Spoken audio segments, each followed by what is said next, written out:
അപ്പൊ ഈ ഒരു സിനിമ എങ്ങനെയാണ് അങ്കിതയിലേക്കിട്ട് വരുന്നത്, എങ്ങനെ ക്യാരക്ടർ കിട്ടുന്നത്? അത് ഭയങ്കര ഷോക്കിംഗ് ആണ്. കാരണം ഞാൻ ഒരു സീരിയൽ ആർട്ടിസ്റ്റ് ആയിട്ടാണ് എന്നെ അറിയപ്പെടുന്നത്. അപ്പം സീരിയൽ എന്റെ ഫാമിലിയിൽ ഒട്ടും ഈ ഒരു ഇൻഡസ്ട്രിയുമായിട്ട് റിലേറ്റ് ചെയ്ത് ആരുമില്ല. അപ്പൊ ഞാനാണ് ഫസ്റ്റ് ടൈം ഈ ഇൻഡസ്ട്രിയിൽ വരുന്നത്. അപ്പൊ ഞാൻ വിചാരിച്ചു, സീരിയൽ ചെയ്താൽ സിനിമയിലോട്ട് പറ്റും, ഇതൊരു അവസരമല്ലേ എന്നോർത്ത് ഞാൻ ചെയ്തതാണ്. സീരിയലിൽ ഒരിക്കലും കൊച്ചാക്കി പറയുന്നതല്ല, പക്ഷെ സീരിയൽ ആർട്ടിസ്റ്റിന്റെ സിനിമയിൽ താല്പര്യമില്ല. അപ്പം കുറെ റിജക്ഷൻസ് എനിക്ക് അതില് വന്നു. സിനിമയിൽ നിന്നായാലും വെബ് സീരീസിനായാലും.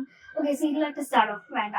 അത് എന്തുകൊണ്ടാണെന്ന് എനിക്കിപ്പോഴും മനസ്സിലായിട്ടില്ല. പറയുന്ന റീസൺ അവരെ ഓൾറെഡി ഫെമിലിയർ ആണ് ഫേസസ്, ഇല്ലെങ്കിൽ അവരുടെ ആക്ടിങ് ഡിഫറെന്റ് ആണ്, ഡേറ്റ് ക്ലാഷ്, അങ്ങനെ കുറെ റീസൺസ് ഇപ്പോഴും ഒരു ക്ലാരിറ്റി വന്നിട്ടില്ല.